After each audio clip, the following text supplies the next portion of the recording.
Herzlich willkommen, liebe rotarische Freundinnen und Freunde, hier zu diesem besonderen Meeting anlässlich des Besuchs des Rotary International Präsidenten Ian Riseley und seiner Frau Juliette. Ihnen und unseren weiteren ausländischen Gästen zu Ehren werden wir die weitere Kommunikation auf Englisch führen. Welcome to our meeting. My name is Schladebusch and I am the president of Rotary Club Celle-Schloss. And my name is Thomas Hauf and I'm the president of the Rotary Club Celle. First of all, I welcome all members of my club. So, please stand up. My club, Rotary Celle.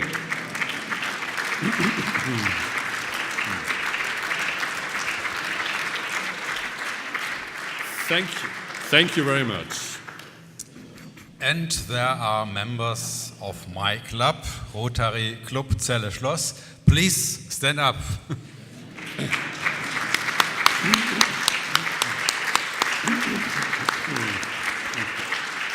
Thank you. I welcome all presidents of Rotary Clubs of our District 1800 and their representatives. Where are they? Please stand up.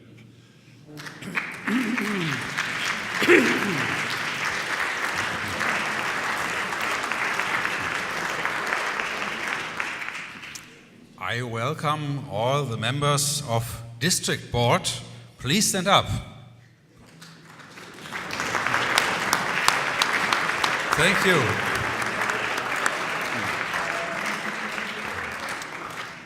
Welcome to all past and current Rotary directors and representatives and all other officers of Rotary Germany.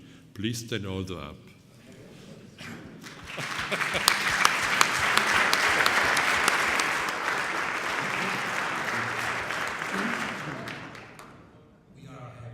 That our Governor Marianne Broska and her husband are with us. Welcome.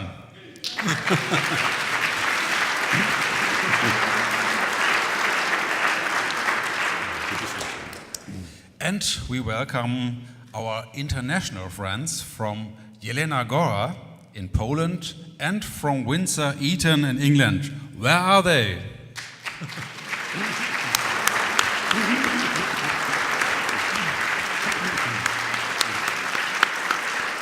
Thanks for coming. And last but not least, of course, we welcome our Rotary World President Ian Riseley and his wife Juliette. Thank you for coming to Germany and thank you for coming to Celle.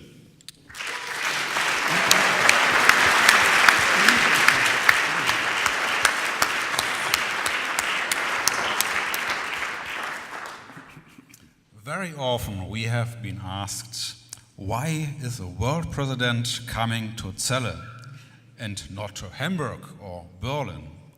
Why is Celle the only town in Germany he is visiting in his year as world president? My partner, club president, will give you two answers. The first answer is a personal one, and the second one is of historical nature. Our friend Michael Jess and his wife Renate, where are they? Stand up. They lived for quite a while together with their daughter Christiane in Brighton in Australia, a neighbor community to Blackrock where the Riseleys lived. Their son Andrew and Michael's and Renate's daughter Christiane went to the same school, St. Leonard's College in Brighton, and so they came into contact. Earlier this year, Michael asked us if the president is in Germany anyway, shouldn't we ask him to make a stopover in Celle and attend a quite normal club meeting? In our naivety, we said, yes, we agreed. And our club invited the president. But then it turned out that this visit is his only one in Germany during his presidential year. So the initiative of our club led us to be the national German host. Of course, we feel very much honored. Now, the second, the historical reason. Once upon a time, there was a little princess. Her name was Sophie Dorothea, and she lived happily with her parents in the castle just across the street, where she also was born in 1666. At the age of 16, and against her will, she was married, for political reason, to her cousin George in Hanover, whom she disliked very much.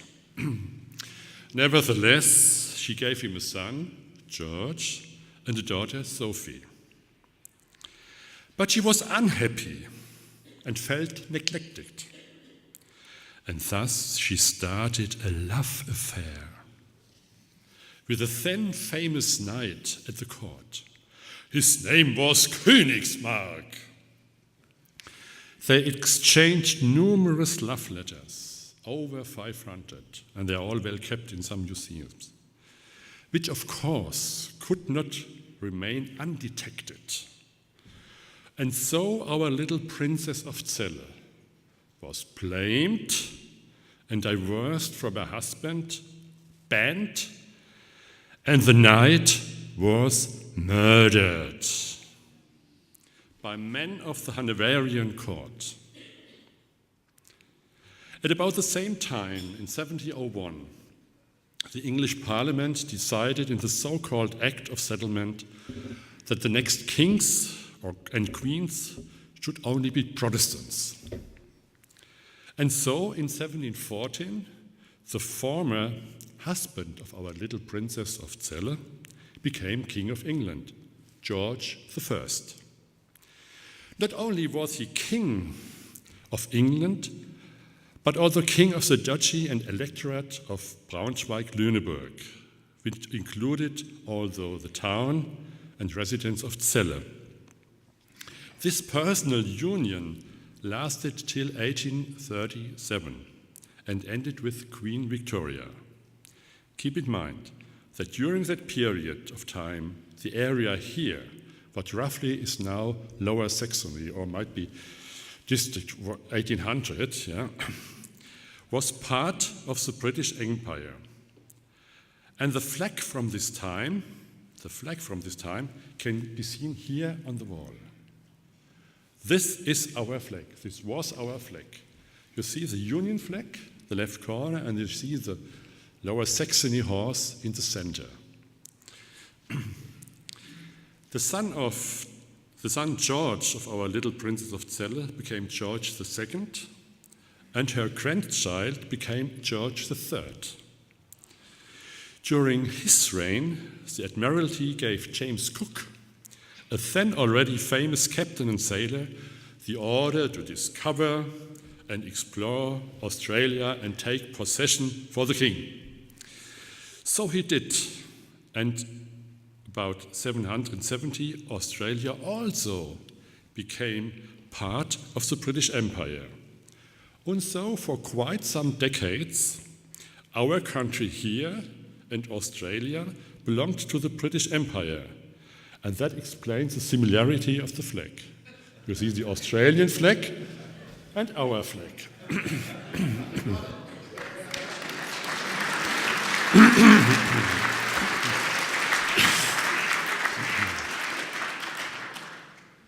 As Australia was vast and only sparsely inhabited, the king first sent prisoners and later free farmers to establish the king's claim on that remote place.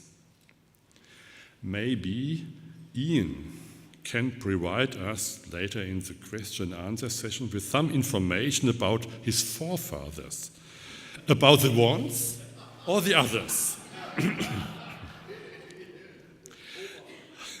As said already, The personal union ended in 1837, and both our countries were separated.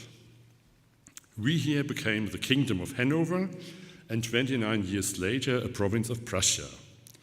And Australia, in a long-lasting process, became more and more independent from England. Today, however, we are unified again. Under the flag of Rotary, you see it. Today I have revived the heritage of our little princess of Celle. And I have revived the story of our little princess of Celle to offer an explanation why Ian Riseley, in his infinite wisdom as Rotary World President, chose wisely as the one and only place in Germany, Celle, to visit. Thank you for your understanding.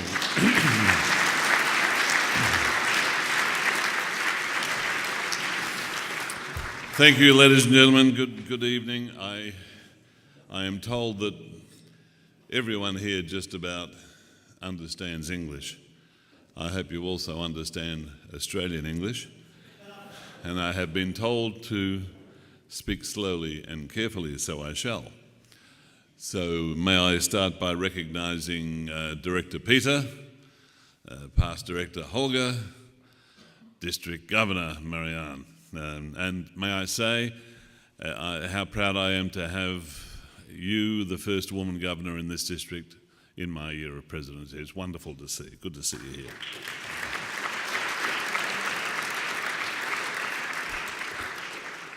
Now, you've already started this evening with a sacrifice.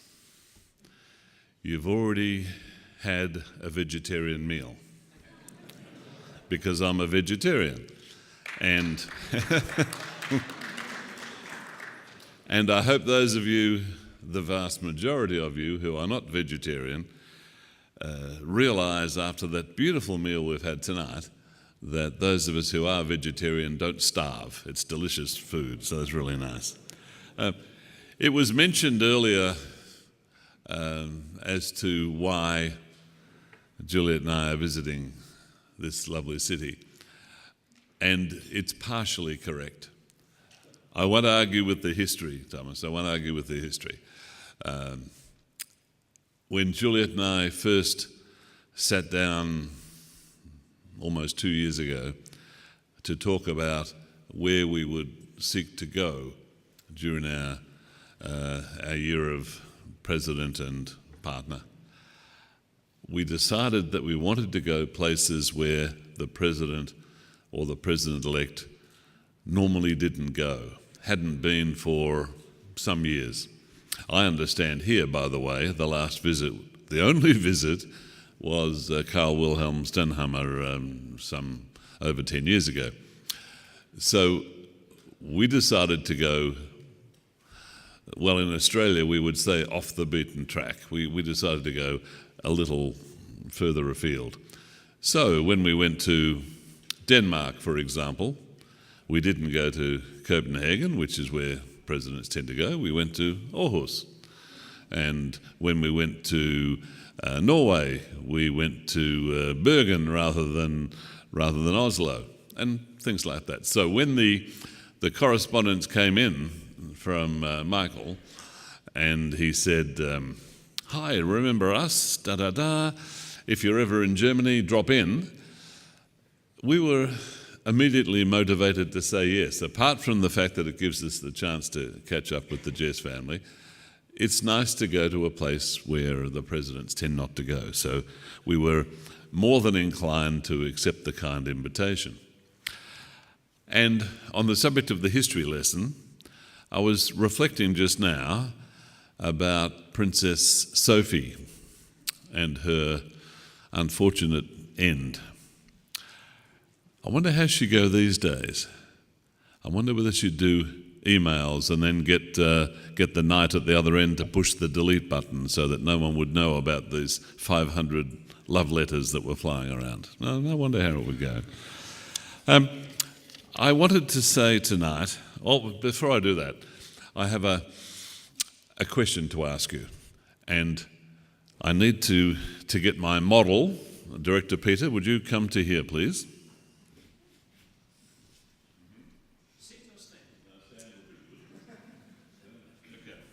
Don't move.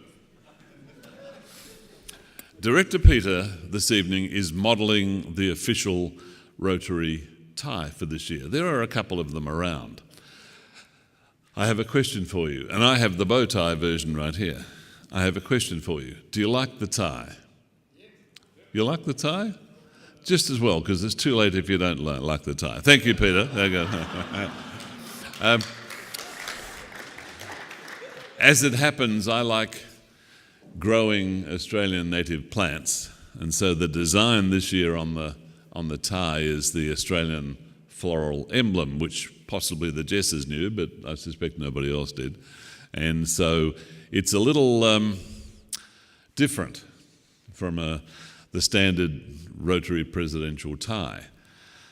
And I am delighted at the way that the Rotary world has said they like the tie. But they're not really likely to tell me that they don't like it, are they? Chances are. So I need to tell you that Juliet and I were in Philadelphia, leaving the city, going at the airport. One airport, after a while, gets to blur into any other airport. And you know how you go through the metal detector on the way through, and you put your hand luggage through here, and then you walk through the arch. On the other side of the arch is a person who's obviously very bored.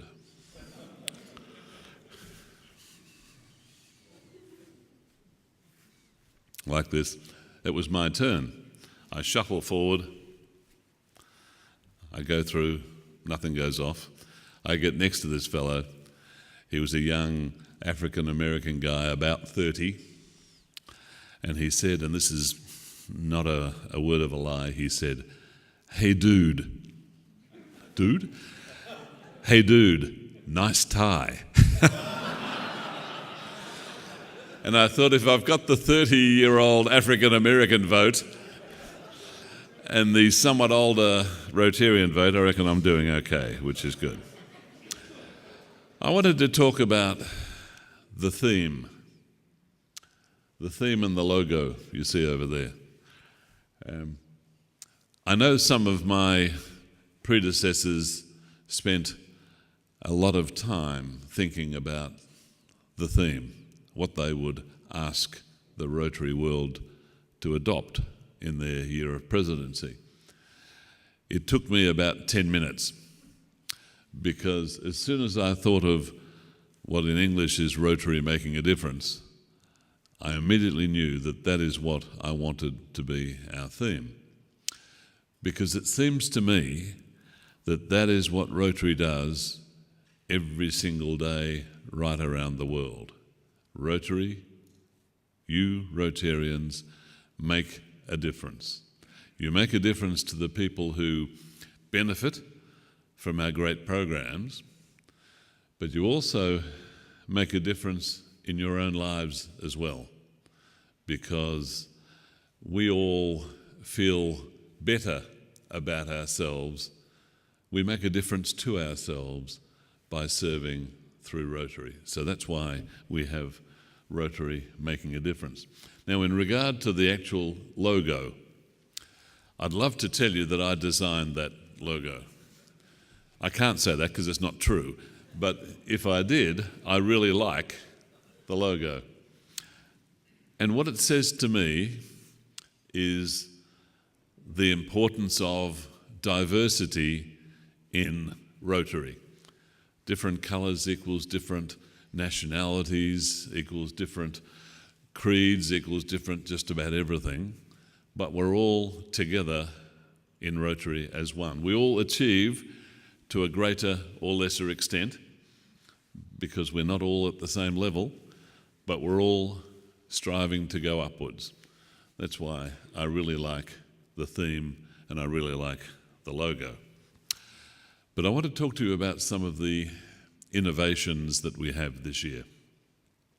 First of all, the presidential citation for Rotary Clubs. Some people have said in the past that the presidential citation for a Rotary Club is too hard to achieve. And there have been years where I would agree with that, because it was far too narrow in focus. So what the staff and I did is we sat down and we reviewed the Rotary International Strategic Plan. And we came up with a number of challenges or opportunities for each Rotary Club that relates back to the strategic plan. And we gave a series of options under those categories, under those headings. So I believe that any good, strong, functioning Rotary Club should be able to achieve this year's Rotary Presidential Citation. So my encouragement to all Rotary Clubs, through your president, is to seek to apply for and achieve the Presidential Citation. We are all human beings. We all like to be recognised for achieving, for doing good. The Presidential Citation is one way that a Rotary Club can be seen to be doing well. So I sincerely ask you to look at that and try and achieve it. Also, as the District Governor might mention to you at some stage, there is a citation or a commendation for the District Governor as well. And that is a citation where a certain proportion of the clubs in the district achieve the Presidential Citation. I suspect you will hear from your District Governor at some stage encouraging you to achieve the citation. So that's a good thing to do. Secondly, today was the latest in our tree planting saga. I am a very keen environmentalist, have been all my life. I believe in growing things, in looking after our environment, in protecting our planet. To me, that's an important thing that all people should do. And people do to a greater or lesser extent. So therefore, the challenge that I put out to Rotary Clubs, which was to arrange to be planted one tree per Rotarian. I'm an accountant, I can tell you that therefore, if it's one tree per Rotarian, we should end up with about 1.2 million trees. That seems like a lot. In fact, we will do much more than that. We'll do much more than that because just a couple of days ago where were we? Romania, thank you. After a while I forget where in the heck we are. Romania. And we were talking to the Rotarians there, and they have made an arrangement with their national government environmental department. And the environmental department said, "We hear that you want to plant some trees." The answer is yes. Okay. We want you to plant trees too. We want more trees in Romania. Let's agree that we'll give you, at no cost to you, Rotary, 1.2 million trees, as long as you, Rotarians of Romania, plant those trees. Of course, the Rotarians of Romania have said, whoopee, let's do that, because it's their labour of love, if you like, planting trees, at no cost because the trees are being supplied by the government. It's a wonderful deal. As it happens, they're doing something similar in Egypt, I understand. Another 1.2 million trees in Egypt through the Rotary Club there, Rotary Clubs district. So we will plant more than 1.2 million trees. But even if it is just 1.2 million trees, that's a gesture. It's just an indication that Rotarians care about the environment. And I am absolutely thrilled and delighted at the response that I've had right around the Rotary world to this initiative. It's not complicated, it's not hard to do. Today we planted a tree, and the Mayor has encouraged us to come back before his term is out, which is 9.5 years, so we can sit under this Colorado pine tree and enjoy the shade that it provides when it grows.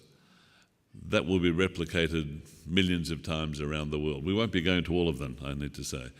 But it's a pleasure for me to receive that sort of endorsement from the Rotary world. So I'm delighted with that.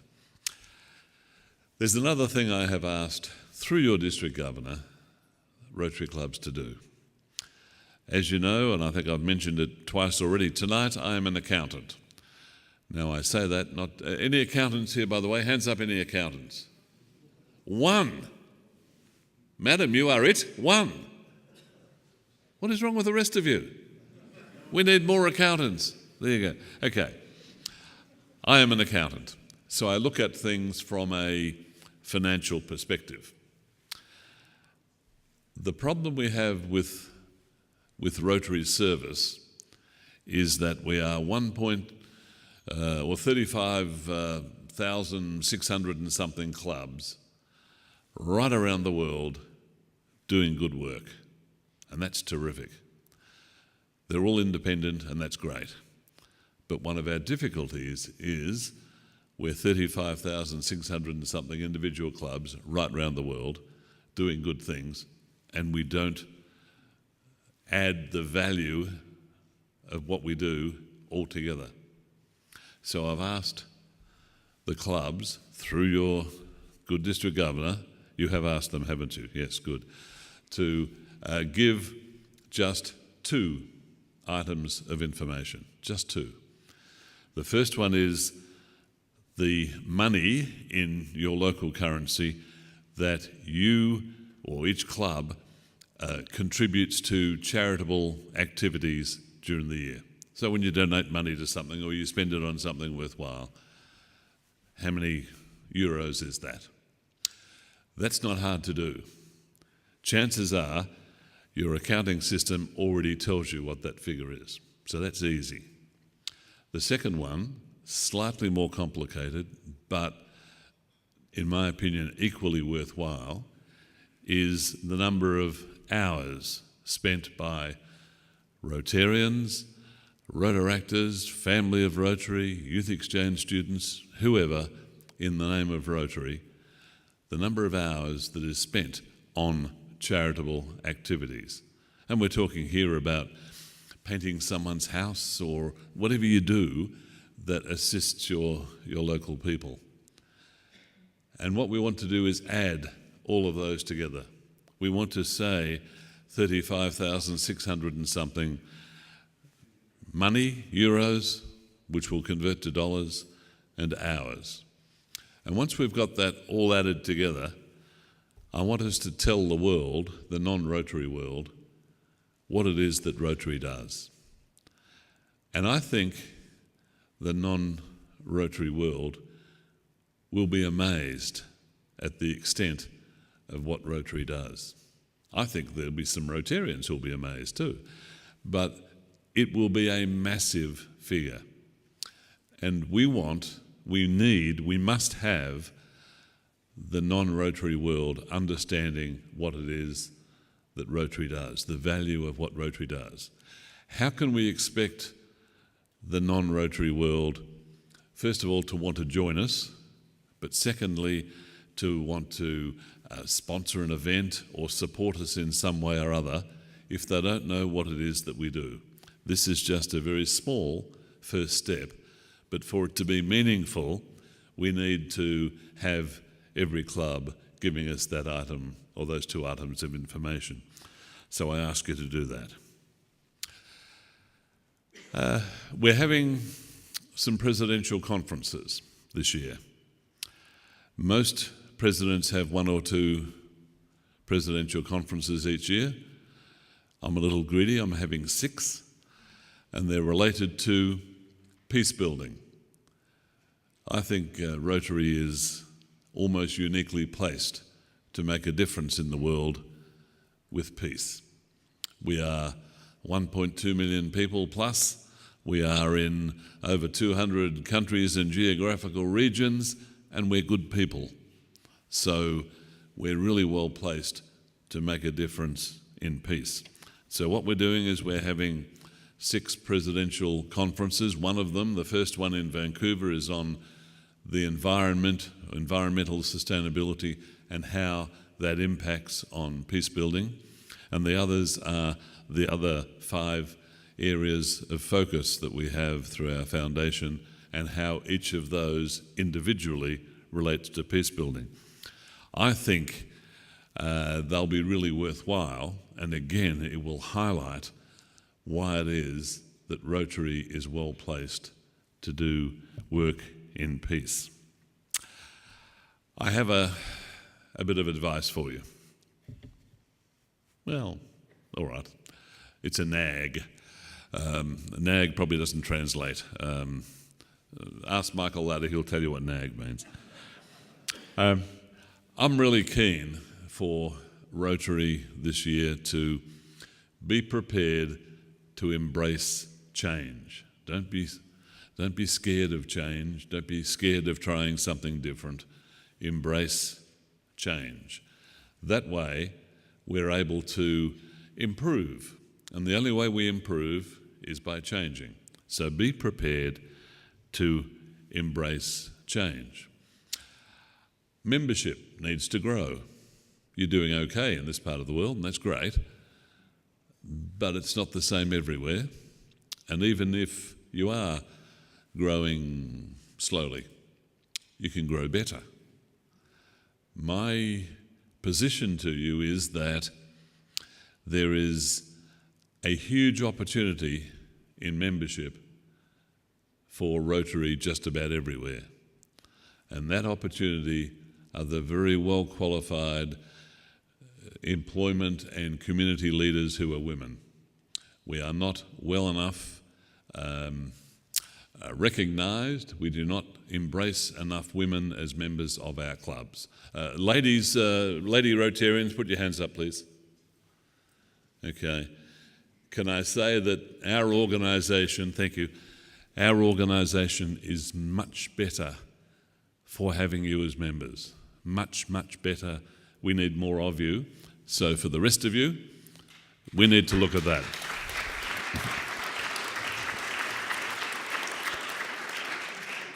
I think it's 21.57%. I think. I am an accountant, so I probably got that wrong. But it's something of that order of our membership are women. More in some parts of the world, less in others. I repeat, I believe it's our biggest individual membership opportunity are the very well qualified women who are there and have not yet been asked if they'd like to join our Rotary Clubs. And the other thing I'd ask of you relates to, I was a district governor last century in 1999-2000. I know I don't look that old, but in fact it was a long time ago. And you're supposed to agree with me that I don't look that old. Come on, yeah. And what was that? No. Thank you, dear. Thank you for your support. That's what I bring my past district governor with me everywhere. Yeah. That year, we had an Italian president, Carlo Ravisa, and his theme, can anyone remember what his theme was? Okay, good. It is Rotary 2000, and let's take that as a given. Act with consistency, credibility, and continuity. And when I was sitting at the International Assembly listening to that theme come out, I wasn't exactly overwhelmed with inspiration. I thought it's okay. However, since then, it has grown on me. And I think that Carlo absolutely identified some of the very important aspects of Rotary and any organisation like Rotary. But what I want to emphasize as my last comment is in regard to continuity. Think of your business activity. If you're moving from one senior employment position to another, chances are you don't just walk out the door. Chances are you give a briefing to whoever is taking your place. You have a changeover, a handover of some kind or other. Too often in Rotary we don't do that. We really do have to get over the concept of my year and then someone else's year. We need to make sure that we all work cohesively. I've had the great privilege of working with, in the first place, Ravi Ravindran and then John Germ, and they were very gracious in sharing with me their ideas and asking me for my opinion. I'm doing the same with Barry Rassin and now with Mark Maloney, because that way we get continuity of ideas and we don't zigzag. We don't say we'll do that this year and then we'll do this next year and then we'll do that the year after. We have to think strategically and we have to all work in the same direction. We have to agree on a strategy and a plan and work towards it. The same thing needs to happen at districts and at clubs, and I urge you to do just that. And next year, that is next Rotary year, let me ask you if you know where the convention, the Rotary International Convention, is going to be held. Do I have to ask Holger? Where is it in 2019, Holger? Hamburg, did you say? Okay, good. Okay. Hamburg will be a great convention. I urge you all, it's just up the road, you could almost walk. Recommend that you go to the convention when it's in Hamburg. However, before the convention in Hamburg, there's a similar fabulous event going to take place in the beautiful Canadian city of Toronto. So from the 23rd to the 27th or thereabouts of June next year, we'll have the 2018 convention in Toronto, or as they say there, Toronto. They don't say Toronto, they say Toronto. And I'm practicing that a lot. They remove all the vowels and they go Toronto. So I'm working on that. If heads up those who have been to a Rotary International Convention, have already been. Okay, that's a few. You don't feel as though you have to save yourself for Hamburg. You can come to Toronto as well, and I recommend you do. Conventions, Rotary International Conventions, are really, really enjoyable events. I had the privilege of being co-chair of the one about 16 months ago in Seoul, Korea. And Seoul's a great city, and we put on a fabulous convention. 43,000 people were there, and it was fabulous. We won't have quite that many people in Toronto, but recommend that you give it a look if you wish. Can I close by saying what a pleasure it is to come to this interesting city, this charming city. We had a whirlwind, a quickie, as the lady called it this morning, a quickie tour, which I thought was an interesting description. And we had 45 minutes or thereabouts galloping around the centre of Celle this morning. And it's a beautiful place. It was a bit chilly today, but it's a beautiful place. So matched only by the warmth of the welcome we've received. So we appreciate that very much. And I urge you to keep making a difference through Rotary for the remainder of the Rotary year, and thank you sincerely for what you do in the name of Rotary. Thanks very much.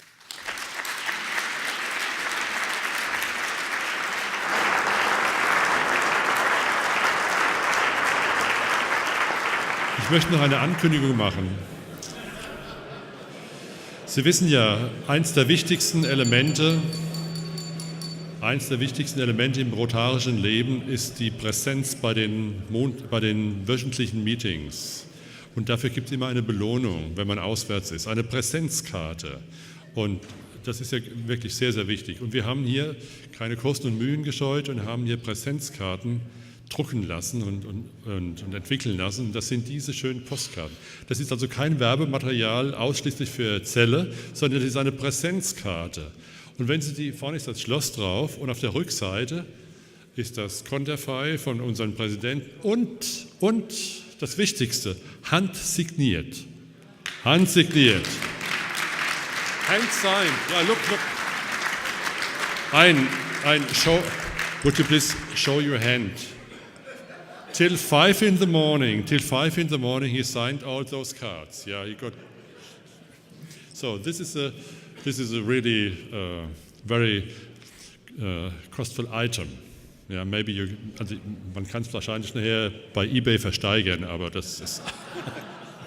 Okay, just take one. This is for you, and it's a good remembrance of Celle. Ja, liebe Freundinnen, jetzt geht es zweisprachig weiter, mit Rücksicht auf unseren Gast natürlich erstmal in Englisch. Dear Rotary World President Ian Riseley, on behalf of everyone present, I thank you for your inspiring words that encourage us to look ahead and help shape the world. Here in Celle, in the district, and with all the Rotarians around the world.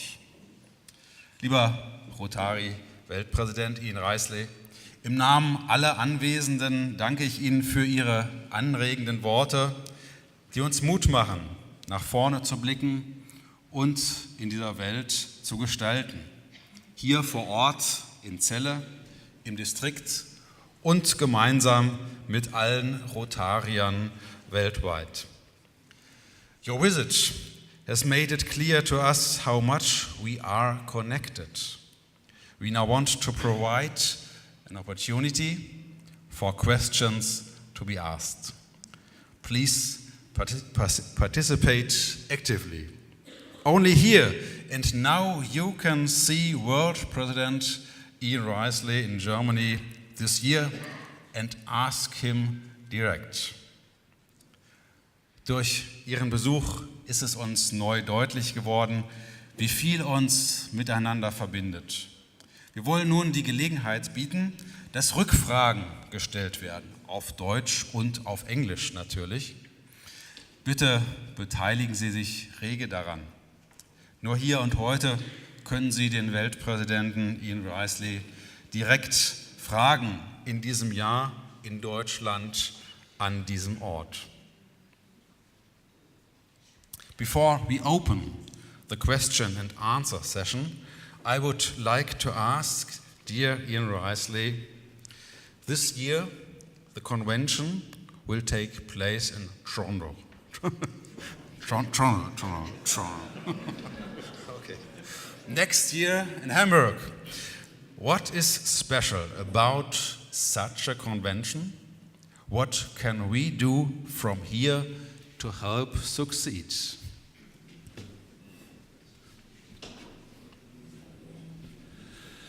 Well, the convention is a special time. It's the culmination of the full Rotary year, and each year, obviously, it's in a different city, so it gives the Rotarians of that area the opportunity to display, to show off what they do in their part of the world to the visiting Rotarians. But why should you go? We have outstanding speakers. I can't tell you who they are, because, well, I can give you a few hints. Does hint translate? Yeah, okay. Up until 2 weeks ago, I think it's Forbes magazine, it's one of the magazines, has an annual list of the most influential women in the world. Number 3 is speaking to us in Toronto. for example. And that is an example of the calibre of speaker that we have. The breakout sessions are always fun. It gives you the chance to get more information about what's happening in the Rotary world. We are having 95 of them in Toronto, so there'll be an opportunity for you to get much more information about all sorts of things. There are exciting programs put on by the local Rotarians. But another really good reason, and I'm glad you asked the question, and this is a long answer, Toronto is one of the most attractive cities you will ever visit. It's on Lake Ontario. It is beautiful, absolutely beautiful place. The weather will be perfect. It will be perfect. We have guarantees. But it's also very close to Niagara Falls, Niagara-on-the-Lake, the beautiful wine area, lots of lovely things to happen. So as a destination to have a holiday in and around the convention, you could not have better. Yeah, thank you very much. Okay. My question is,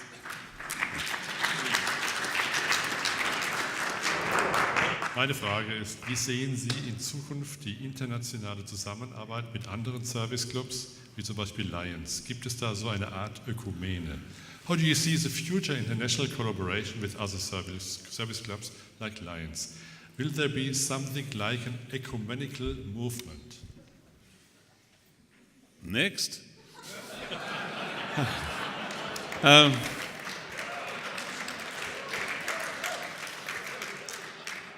I think it's fair to say, as was mentioned today at our press gathering, that all organisations like Rotary, and that means Lions and similar, all believe that they are doing excellent work. And the reason they believe that is because it's true. All, let's call them service clubs, do fabulous work. There's a different emphasis sometimes that Rotary has to Lions, to Kiwanis, to Sir Optimus, to whatever. Sometimes we look at things in a slightly different way. But we do have an annual meeting of the presidents, the leaders of each of those organisations, where we talk about ways in which we can achieve more together. And I was delighted, frankly, to see the fact that you have a close relationship with Lions with your Advent calendar, for example. Really, really good stuff. And so we need to be aware of the fact that whilst we may think that we're the best, because we are, there are lots of organisations doing good work for the community. They're making a difference as well. We just need to make a difference in our own way.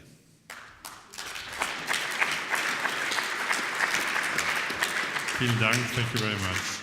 And now I expect a question from your side, also bitte Fragen von Ihrer Seite. Die Mikrofone stehen links und rechts. There are people leaving. No. They're running. Running to the microphones. I think I see Karl Wilhelm Stenhammer. No, I don't. Okay. Oh yeah, there's one. No, here. No, here. Here, use the mic. I will have trouble understanding at the best of times, so you need a microphone. Thank you very much indeed. Yeah. Honored President, what do you think about the future of Rotary, especially with the youth in Rotary? Thank you. We have a good future, but what you have identified in your question is one of our weaknesses. We are not good enough at converting those younger people who understand Rotary, who are beneficiaries of our programs.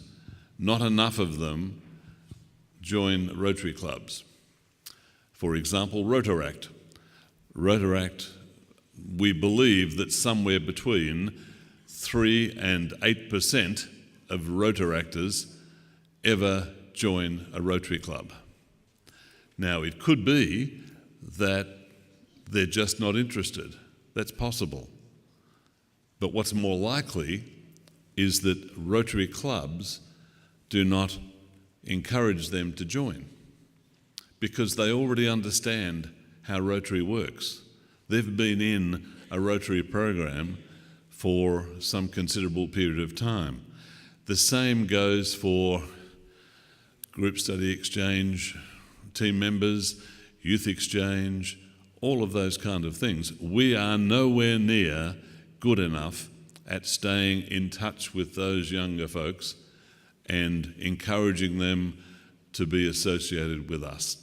And I say that because, first of all, we are as an organisation, we are older than our average age is older than it should be.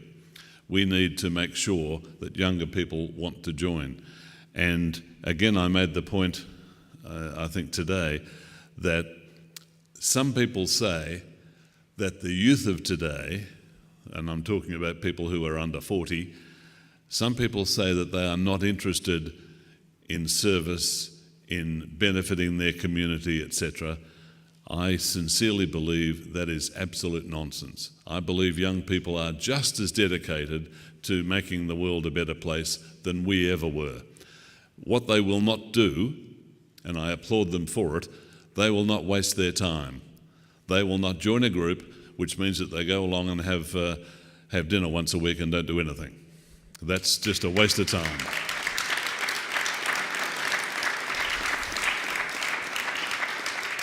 So we have to offer the younger people in our communities the chance to make a difference effectively through our Rotary Clubs. I believe if we do that and we encourage them in, then I think we'll find that the percentage of younger people wanting to join Rotary Clubs will rise.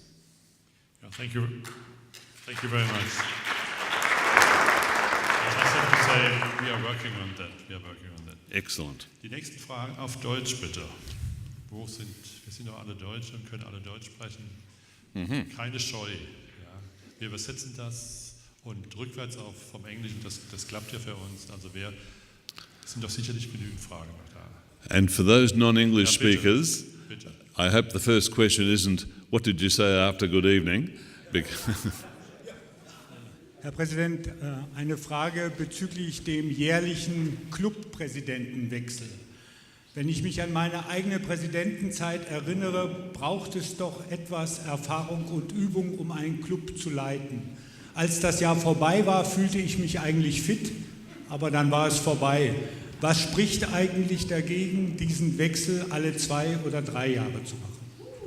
Jawohl. Well, I'll take over just to help Ian to answer the question. The question was whether a person who had been president and he was used to the work as a president, what is against that to be president for 2 or even longer? For 2 years or even longer? Yes. We're talking about the president of a Rotary Club. That's right. Okay. That happens. There are many occasions where people serve as president for longer than 1 year. Also das ist nichts Neues. Das gibt es. Es ist auch möglich, nicht nur, dass wir Sekretäre zum Beispiel haben, die länger im Dienst sind als auch Schatzmeister, und Präsidenten können das auch tun. But the question was, I think, is it more advantageous to have it for 2 years than for 1 year? Because as you said, with your zigzag, is it more advantageous maybe to have it for 2 years? Okay, we are talking about the club president. Club Yeah. president. Okay. Club Yep. president. Okay. Well, let me say that what we have to guard against is only wealthy or retired people being prepared to become president of a Rotary Club. And if it was a commitment for 2 or 3 or more years. It would be difficult if you were a normal, whatever normal is, employee to give the commitment to Rotary leadership at a club for several years. It could happen, but it could be, I can imagine that would be difficult. At the same time, there's nothing that means it can't happen. And I happen to believe that if you, sometimes we make mistakes. Well, not me, but other people, yeah. And we learn from making mistakes. So we would probably do a better job in year 2 than we did in year 1. We have to balance that against new ideas and youthful enthusiasm that comes from bringing another person in. But there's nothing that says it can't happen. Weitere Fragen aus dem Publikum? Im Moment nicht der Fall. Oh, doch. Oh, Entschuldigung, ja bitte. Wollen Sie das Mikrofon nehmen? Mhm. Yes. Gerne. Liebe Fischer, ich war bis vor 4 Wochen der Chef von RDG in Düsseldorf und bin sehr froh, dass ich als Gast hier eingeladen wurde. Meine Frage bezieht sich auf tatsächlich auch die Membership-Thema. Warum werden unsere Kinder so ungern Rotarier? The question is why our own children are refusing to be members of Rotary. I don't know whether they are refusing. I suspect maybe they're not being asked. Are you suggesting that they are being invited to be members of a club and they are saying no? Is that your experience? My idea is that they see no need to become a Rotarian, also that they have not enough time. We always say that's bullshit, but if you, as me, are the father of 3 children, aged 38, 39 and 41, with 10 grandchildren, and all 6 of them being in a job, there's really no time for the Rotarian that I know of, and we should be reluctant not to invite people who have more time on their hands but are not qualifying to be the proper Rotarian that we look for. And my children say there's no need for me to become a Rotarian because I have my own new networks. And there are plenty of other charities in the world these days that do a much better job perhaps even than Rotary. I think of Doctors Without Borders and so on. They grow much faster than our foundation. So what are we going to do about this membership issue and what are we going to do about this service issue?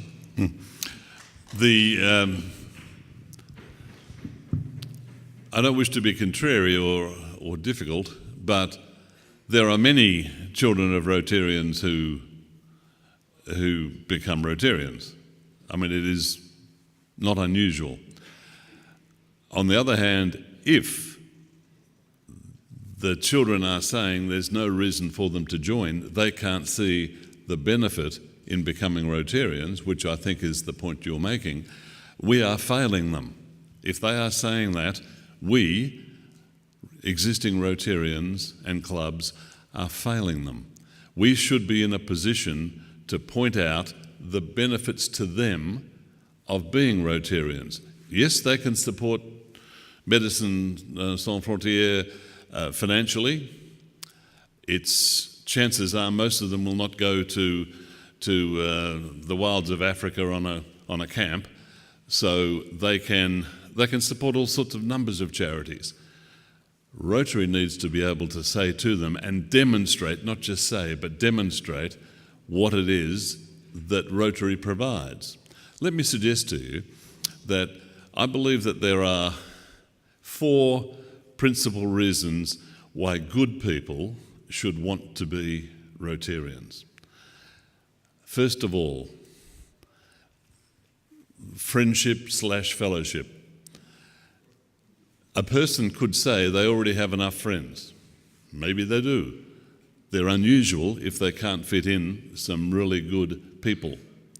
But to me, the real benefit, and dare I say it, this is Paul Harris's motivation in 1905, was to have good friends.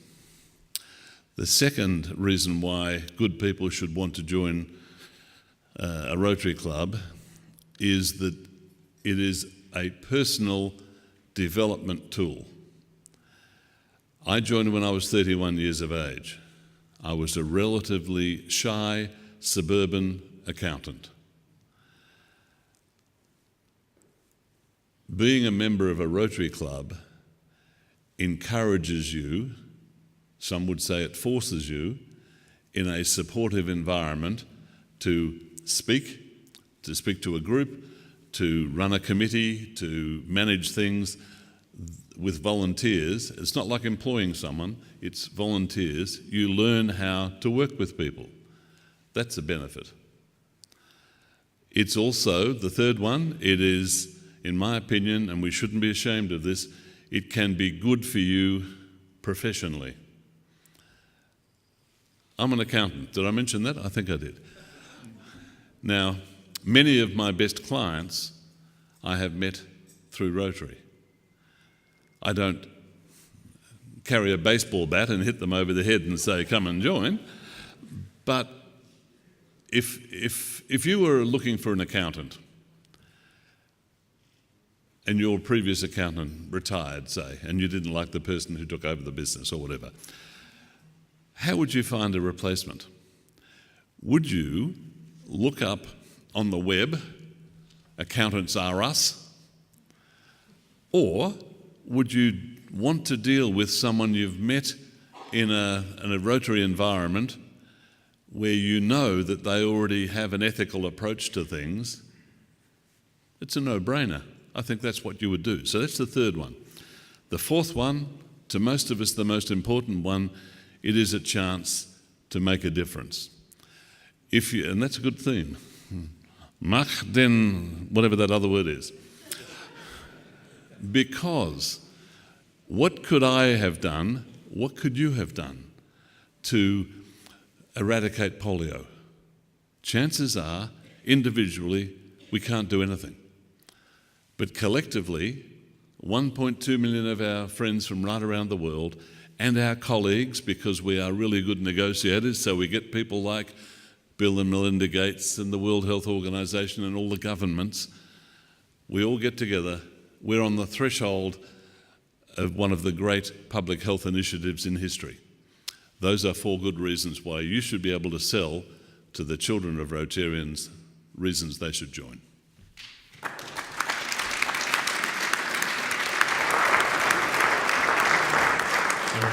I have a follow-up question. And it is, what is envisioned as the next global Rotary International project after End Polio Now?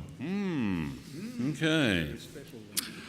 Well, I mentioned again, I think today or when chatting, my standard response over the years when someone says, what's next after polio? My answer has been, traditionally, I don't know and I don't care. What's important is we finish the job. We have been at polio eradication since 1979, when under a 3H grant, 6.4 million children in the Philippines were immunised against polio, and polio was eradicated in the Philippines in 1979, thanks to Rotary. So in 1985, when the trustees of the Rotary Foundation and the board of directors of Rotary International discussed and agreed to the challenge of eradicating polio, it wasn't seen as being a 30-plus year endeavour. It was seen as being something that would be finished before then. We're still going. We are this close, but we had our 13th case this week, 13th case this calendar year. Having said that, and so I guess my point is we need to concentrate on polio until the job is done. But because we are this close, we can't wait until 3 years after the last case to start thinking about what happens next, if something happens next. So, being Rotary, we have a committee, naturally. We've got more than one committee. And in fact, this is a subcommittee of the Strategic Planning Committee. And what they've been asked to do by the Board of Directors and the trustees is to look at what should be the process for determining the next project, if there is one. Not what the project should be, but what should the process be in determining whether we have one, and if so, what it will be. I've asked that subcommittee to have something to us before at the April board meeting, so we can hopefully make a decision at the June board meeting. So something will happen, I think, probably, but there is a process in place, and I certainly wouldn't want to prejudice the discussions. Thank you very much. Ian, my name is Malte. I was in 2012 a GSE team leader with a group of 4 young people to India. This was my most impressive journey of my life, and I think for the 4 people too. And after that journey, Rotary International stopped the GSE program and changed it to VTT. Was that a good idea? Ooh. First of all, Rotary International didn't. Our friends and the trustees of the Rotary Foundation did. I can support the reasoning behind stopping group study exchange. We were under the future vision arrangement for grants and so on and programs of the Rotary Foundation. It was seen, and I agree with it, that we were trying to do too much. We needed areas of focus. So group study exchange was a casualty of that change. Like you, I was a group study exchange team leader to Boston, Massachusetts in 1997. It was a life-changing experience for me and for the 4 fine young Australians who are in my team. VTTs meet some of the activity or criteria of the old group study exchange. What they don't do, usually, is give us the cultural interchange between, in my case, Australia and Massachusetts, in your case, Germany and India. There is significant opportunity for cultural interchange in those teams.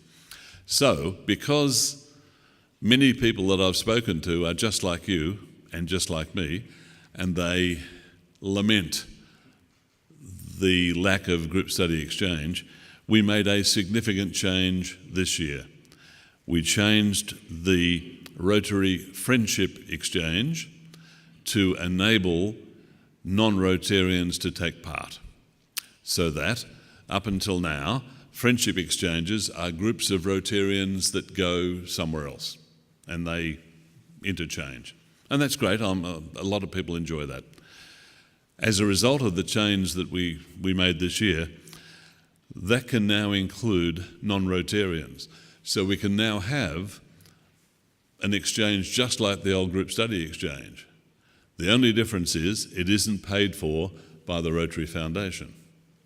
Having said that, it is the cheapest and best value for money you will find in terms of improving international understanding and goodwill.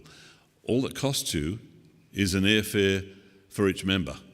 So if you're going from Germany to India, it's what, €1,000 or whatever, 5,000 euros, an entire team for 4 or 5 weeks of cultural exchange, because the rest of the cost is met by the host district, and the host district gives you home hosting and all of that kind of thing. So it is very inexpensive, and I'm pleased to say that many districts are picking up the old GSE, but we're calling it Group Cultural Exchange as part of the Rotary Friendship Exchange. And I actively encourage that because it is one of life's great experiences. Yes, it is.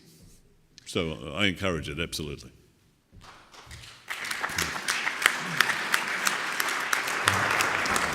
Thank you very much, Ian, for these inspiring words, and thank you very much to the audience for the questions. When your visit has been announced, it was also said that instead of presents, which we usually are inclined to give to you, you asked for support for the Julian Ian Riseley Fund.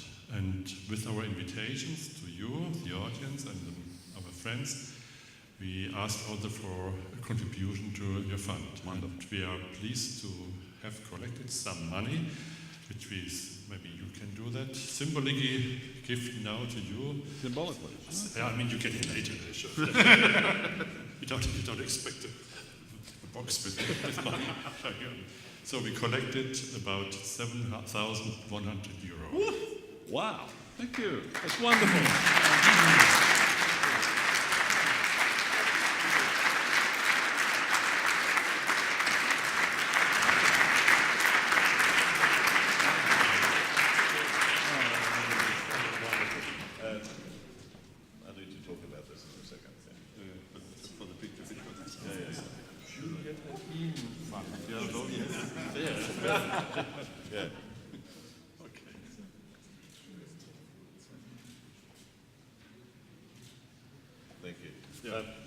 Let me just point out what the Juliet and Ian Riseley endowed fund is. We wanted to set up a fund that would assist Rotary's work in peace building. As I said before, I think Rotary is just about uniquely placed to make a difference in peace. There are some great projects or programs that support peace through Rotary, and there will be more as time goes by, and we're hopeful, and thank you so much for the kindness and generosity.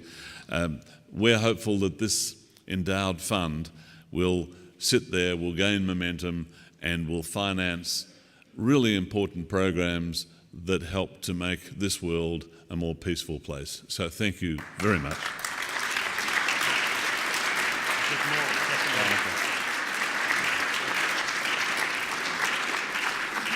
You know, and we all know, Christmas is approaching, and we have even one more present for you, and it comes from President Koch from Hannover Eilrede. Where is he?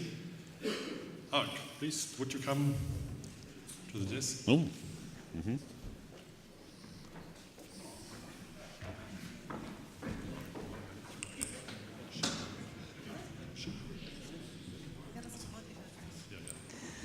Dear President Riseley, first I would like to tell you that I like the tie and I like the scarf. Yeah, look here. Further on, I would like to tell you that I'm very happy to be the governor of the district 1800 because of the very engaged presidents and the Rotarian members. But further on, I'm very proud. It's a great honor for me to be governor in your year. It's an outstanding year for me. Thank you very much. Thank you very much.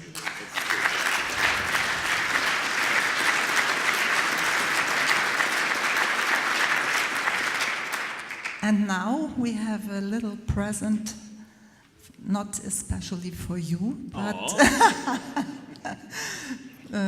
maybe some sweets in my pocket afterwards. We have a present for Rotary, for the International Rotary, and therefore, come to me, please. It's the President Koch from Rotary Club Hannover Eilrede. Thank you. Dear Ian Riseley, ladies and gentlemen, dear fellow Rotarians, how should I say? Summer 2017 in Lower Saxony took place on a Sunday. Around midday, and exactly on that day, on the 30th of July, in Hanover took place a bicycle road race in which we participated with a group of Rotarians. We had prepared this participation with work from my Rotary Club Hannover Einrede.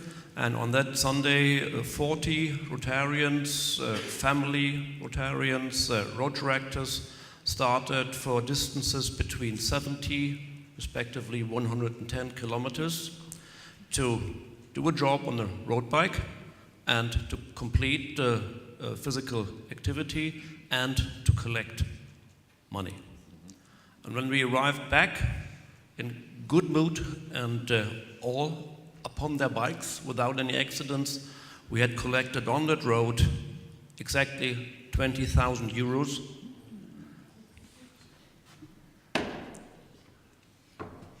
To take a contribution to the final sprint against polio.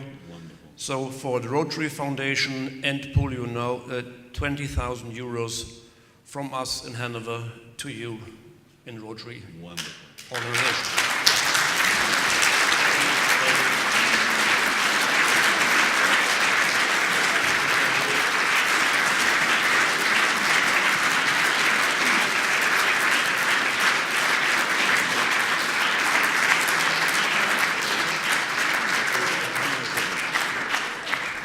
Mr. President, I have one question for you. How many kilometres did you ride? Only 70. Only 70. 70 sounds like a lot to me. That's a wonderful result. So please, on behalf of the trustees of the Rotary Foundation and the End Polio Now committee, of which I'm a member, please say to your colleagues how much we appreciate that. And of course, that ends up being matched 2-1 by the Bill and Melinda Gates Foundation. That's serious euros. So thank you very much. That's fabulous.